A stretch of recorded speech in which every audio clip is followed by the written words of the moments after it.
12월 27일 금요일 뉴스공화 온라인 큐티를 시작하겠습니다. 오늘의 큐티 인책 본문은 말라기 2장 10절부터 16절까지 말씀이고요. 제가 읽을 말씀은 11절, 12절 두 절의 말씀입니다.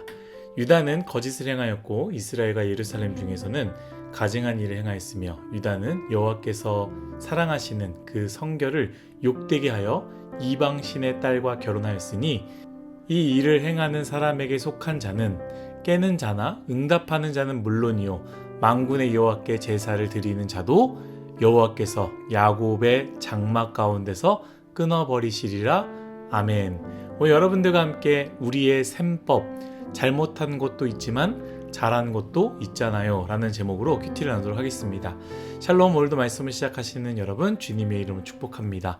오늘 말씀도 참 중요한 부분을 우리에게 이야기하고 있는데요. 저는 여러분들과 오늘 말씀을 가지고 세 가지를 나누고자 합니다.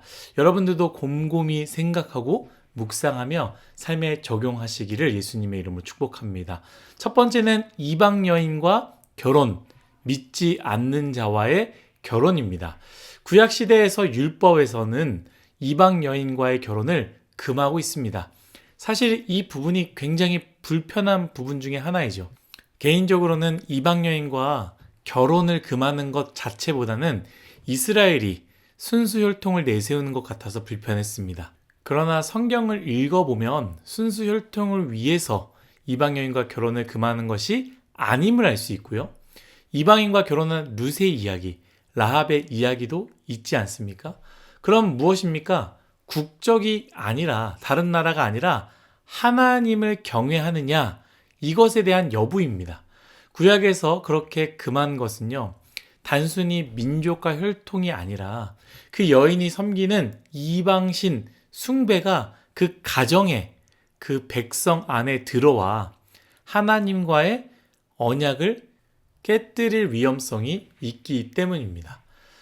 우리가 믿지 않는 사람을 결혼한다고 했을 때 나는 하나님이 1번이고 물질보다, 돈보다, 성공보다 하나님께서 원하시는 삶을 살겠다라고 결심하였지만 내가 사랑하는 여인은 돈이 먼저다. 배경과 가지고 있는 것이 먼저다. 성공이 먼저다 한다면 그 결혼 생활이 어떻게 되겠습니까? 하나님을 향한 마음을 깨뜨릴 위험성이 있다라는 것이죠.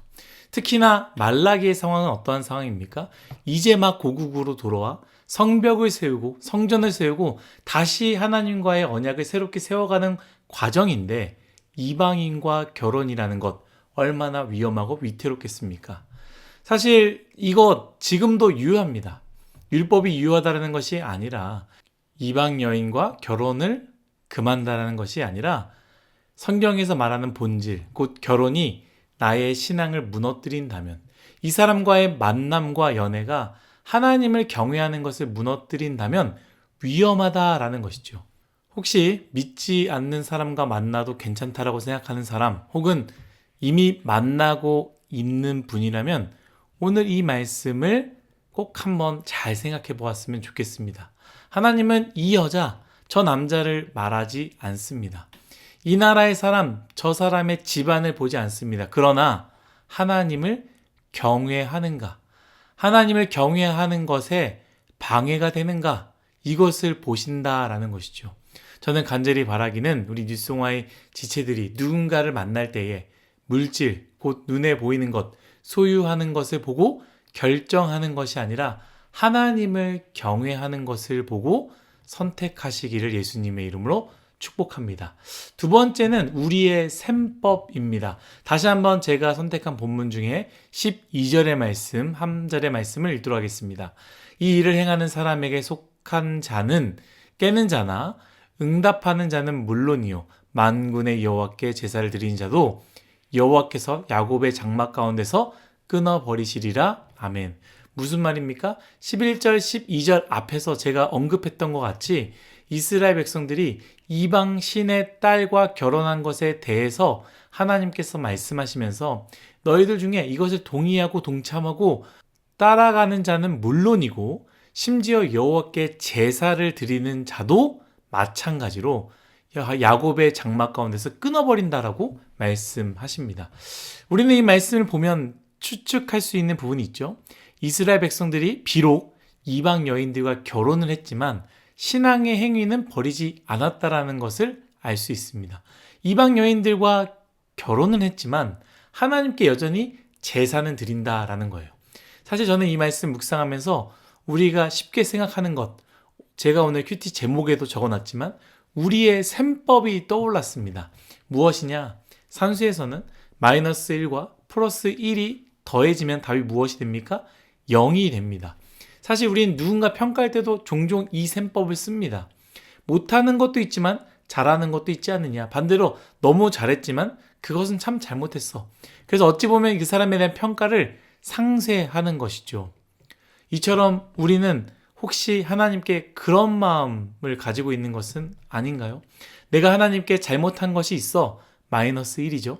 그러나 하나님께 예배도 드리고 봉사도 하잖아 플러스 1입니다. 그러면 하나님 앞에서 큰 점수는 아니어도 큰 마이너스는 아니네 라고 생각하는 것 아니겠습니까? 내가 하나님께 이만큼 잘하고 있으니 이만큼 잘못해도 괜찮다라는 생각 종종 하지 않습니까? 봉사하잖아. 예배 드리잖아. 온라인으로 말씀 틀어놨잖아. 찬양을 들으면서 놀러 가고 있잖아. 이 정도는 괜찮겠지라는 그 생각. 사랑하는 뉴스송아 여러분, 잘못된 생각임을 오늘 말씀에서 말하고 있습니다. 오늘 말씀 무엇을 말하고 있느냐? 너희가 이방신의 딸과 결혼했느냐? 그렇다면 나 하나님은 너희의 모든 제사를 받지 않으신다라고 말씀하시는 것이죠.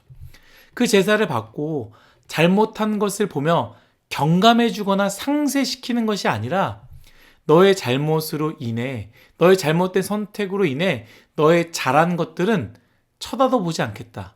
너의 잘하는 모든 것 자체를 받지 않으신다라는 것을 오늘 말씀에서 말하고 있습니다. 이것을 우리가 꼭 기억했으면 좋겠습니다. 마지막은 먼저 마음이다 입니다. 14절입니다. 너희는 이르기를 어찌 됨이니까 하는도다. 이는 너와 내가 어려서 맞이한 아내 사이에 여호와께서 증인되시기 때문이라. 그는 내 짝이요 너와 서약한 아내로되 내가 그에게 거짓을 행할도다. 아멘. 무슨 말씀이냐? 이스라엘 백성들이 제사를 드렸지만 하나님이 받으시지 않으시니 이스라엘 백성들이 이것에 대해서 질문하는 거예요. 너희는 이르기를 어찌 됨이니까? 이게 무슨 말입니까? 왜 이런 상황이 됐습니까? 하나님 왜 안 받으시는 거죠? 이렇게 질문한다라는 것이죠. 여러분들은 어떤지 모르겠습니다. 기분이 좋지 않으면, 관계가 깨어지면 여러분들은 맛있는 음식 앞에서 어떻게 하십니까? 맛있게 잘 드십니까? 아무리 맛있는 음식이 이 코앞에 있어도 이 싸운 여인 앞에서, 싸운 남자친구, 여자친구 앞에서 먹고 싶지 않은 것이죠.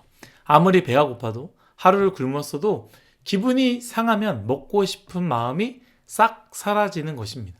사람이란 그렇습니다. 사람은 먹기 위해 사는 존재가 아니기 때문입니다. 동물은 다르지요. 배고프면 먹습니다. 옆 동물이 귀찮게 하고 신경을 긁어도 음식을 굶지 않습니다. 있다면 먹는다라는 거예요. 그냥 먹는 게 본능이기 때문입니다. 그러나 인격을 가진 사람은 그렇지 않다라는 것이죠. 이스라엘 백성들은 그 하나님을 완전히 잘못 알고 있었습니다. 하나님은 그저 동물처럼 맛있는 음식을 주면 침 흘리며 그 음식을 먹는다라고 생각한 것 같습니다. 선물을 주면 바보처럼 웃으면서 기뻐하는 줄만 알고 있었다라는 것이죠. 그런데 그게 아니죠. 받으시지 않으십니다. 아무리 고귀한 것을 올려드려도 하나님은 그것을 기뻐하지 않으십니다.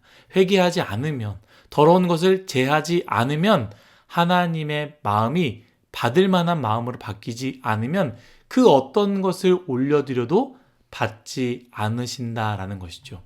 사랑하는 뉴스송아 여러분, 여러분들은 오늘 이 말씀을 들으면서 부담감을 가졌으면 좋겠습니다. 저를 포함해서요. 우리는 하나님이 기뻐하실지, 이 예배를 받으실지 고민하지 않습니다. 고려하지 않습니다. 한번 곰곰이 생각해 보십시오. 한 번이라도 하나님이 나의 예배를 받으실까? 나의 예배를 기뻐하실까? 생각해 본 적 있습니까? 생각하지 않고 그냥 드리는 겁니다. 드려야 하니까 그냥 드리는 것이죠. 연애할 때는 남자친구의 마음을 그렇게 살피고 여자친구의 마음을 그렇게 살피지만 심지어 눈치채지 못하면 채지 못했다고 왜 이렇게 내 마음을 모르냐고 하지만 정작 하나님의 마음은 살피지 않습니다.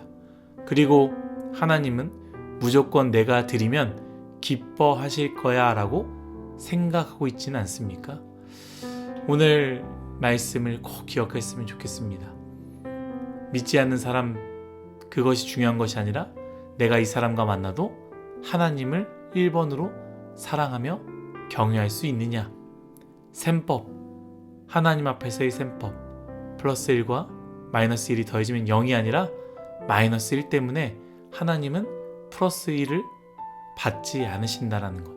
그리고 먼저 하나님의 마음, 내 할 거 다 했으면 됐지가 아니라 하나님의 마음을 먼저 살피고 먼저 아는 그런 귀한 아름다운 우리의 인생이 되기를 예수님의 이름으로 축복합니다. 다 같이 기도하겠습니다. 하나님, 우리의 인생 늘 연약하고 부족합니다.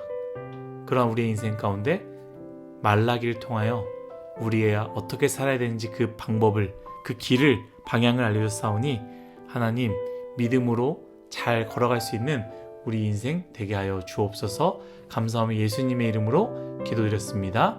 아멘.